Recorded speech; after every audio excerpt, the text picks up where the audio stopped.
Hi guys, welcome to the part 3 of this week's Walk with the Coach.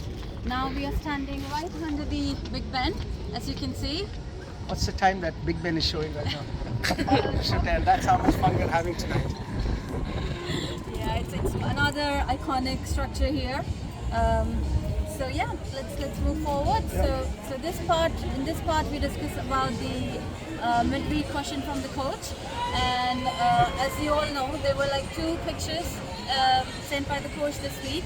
So picture number 1 was a straight line, and then there was an inflection point, and then the line went all the way up, the graph went all the way up. And then the second picture was there were 2 failures, 2 crosswalks, and then if you see the other side picture, there were like lots of check boxes with very less failed boxes. So before I ask coach to explain it further, let me tell you what I think about the first picture.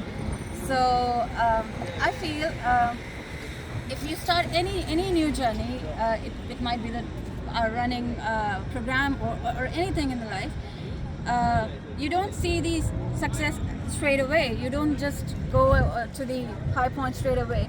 So you walk to some point, some inflection point in your life, and then suddenly everything comes all together. And yeah, it's like suddenly magic happens. Magic happens, yes. Exactly. Yeah. So you're saying wait for that inflection point, yes, right? Yeah. Especially to the new runners, we should say that just don't get frustrated. Wait for your right time, and things will work out. Absolutely. Totally agree. First of all, guys, again, thank you to all the runners for their contributions. It's amazing contributions. Across the board, there were some fantastic, well thought out responses to these MQC. As I said, we learn from your responses. So give more to get more. 100% agree with what Amrita said. The way I would also sort of make this a reality is when I learned guitar. Guitar is one example where your mind, muscle, eyes connection need to happen. Like you read a note, the brain has to figure out what that note is, send the impulses to the various portions of the muscles in your hands, and those fingers, those muscles need to activate and act at the same time for the music to come. So if you look at any guitarist, right, you will feel that guy is just doing all kinds of things. It's just going beautifully, so easy, right? But I said in one of the episodes before, I've been trying for the last 3 years, okay? Nothing is happening. Maybe I'm old, maybe my brain is not working, maybe my muscles of my fingers are, I don't know, or my finger is fat finger that, it's touching multiple strings, but whatever is the case may be, guitar is not happening for me. But this graph is what is keeping me sort of not demotivated. And I think that's the same thing for running too. Anything, why only running, but especially when we are running club. When you start running, nothing will happen. One day it will pain, one day some other part will pain, and some other part becomes okay. That day your heart will just feel like exhausted. When everything is working, temperature will be so hot that you just don't feel like it. When everything else is beautiful, you don't have the time to do it. I mean, these are all the combinations of things that happen when you start. So nothing happens, and you are seeing miles are increasing, and everybody is sending pictures. People are sending amazing destination run pictures and awesome Strava. If you go there, strides are great, progressive reverse split, and as a new runner, you are like, what am I doing? Am I such a big failure? Okay, I know some of you are thinking like that, and that's why I was thinking that in season 1. There you go. Like, I have just started, and people are doing so much, and I'm nothing. I'm doing nothing. Nothing is happening with me, and this, I'm telling you, 90% of the new runners would face it.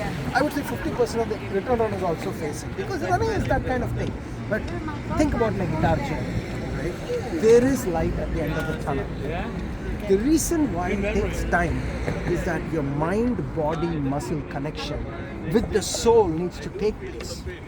When all of that gets aligned, that's why our season is called Soul to Soul. Yes. Right? It takes a lot of things from your soul that's deep within, and all the other things, and then align with your soul, which is your shoe. It takes some time for all of this to happen, and when that happens, when that moment happens, suddenly there is an inflection point, and then suddenly everything becomes easier and more enjoyable and all that good stuff. So I think every one of you, if you're struggling in the first part, know that all of us went through it.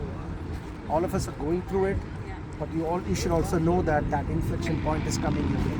And if you look at that graph, Amrita, the straight line, everybody has to go through a long straight line. Yes. So it's not as if just because you're good, you just have a small start line, a straight line. You have to put in the initial thing. You have to wait You for. can't fix it like it's gonna be this much. Yeah, you can reduce the straight you line. can't- You you have to can't. wait for the inflection point doesn't come quickly. Yeah, and it might differ for It might differ from people to people, Yeah.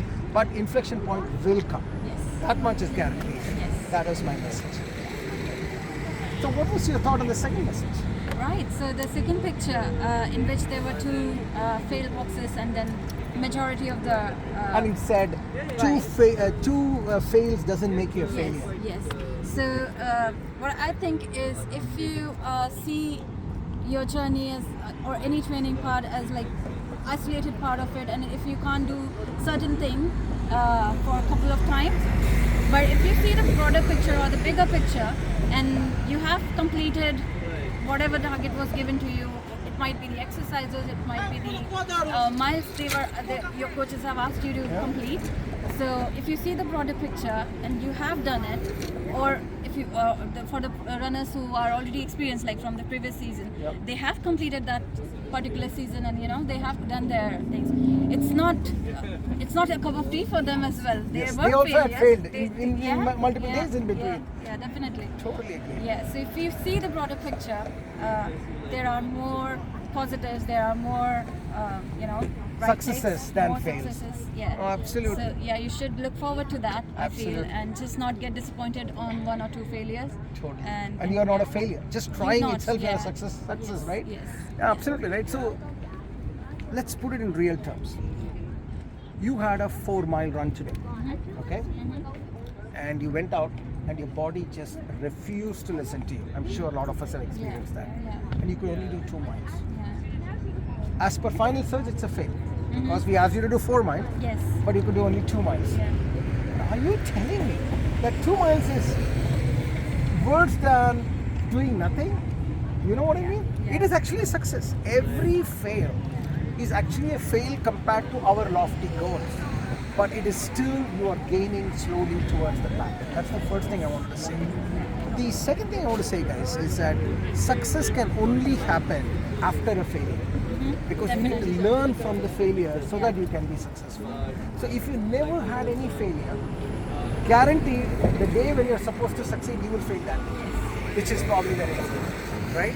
So, in one of the podcasts that happened recently, a runner Anand was talking about it. Yeah. He had a perfect season, and then come race day, he didn't have plan B because he has never failed in the season, and then he struggled and he felt very bad about it. Yeah. Of course, it's a different matter. He came and did it again, and he did a great job. Yeah. But that's my point. Failure is a fantastic tool to succeed a little later, especially in running. Failure happens with everybody, but failure, put it in context. Just because you couldn't do a certain distance doesn't make you a failure. It just means that day, that was the best you could do. You always try your best to be the best you can be on that day.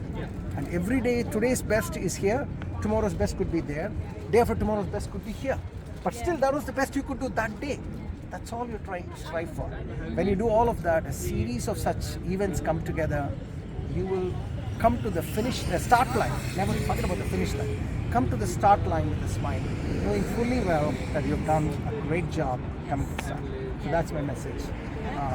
Thank you, Amrita, for first hosting us in London, hosting us in this absolutely incredible, it's at 10 o'clock in Westminster Bridge, and it's just an absolutely incredible experience. And then lovely place. You had hosted us for dinner. What is the name of the place? I'm trying to remember. Vagamama. Guys, you should check it out. I think my daughter was telling me that it's available in US as well. high-end, Chinese, Japanese. Japanese. Okay, it's a Japanese Japanese food. Oh, it's fantastic. Thanks for introducing me to that, and it's a lovely time. Thank you. It's Thank you. our everyone. pleasure that we got this opportunity to meet Coach Bala in person, and yeah, we really feel grateful about it. Thank you. Thanks a Yeah. lot. Take care, guys. Thank Take you. care. Bye bye. Take care.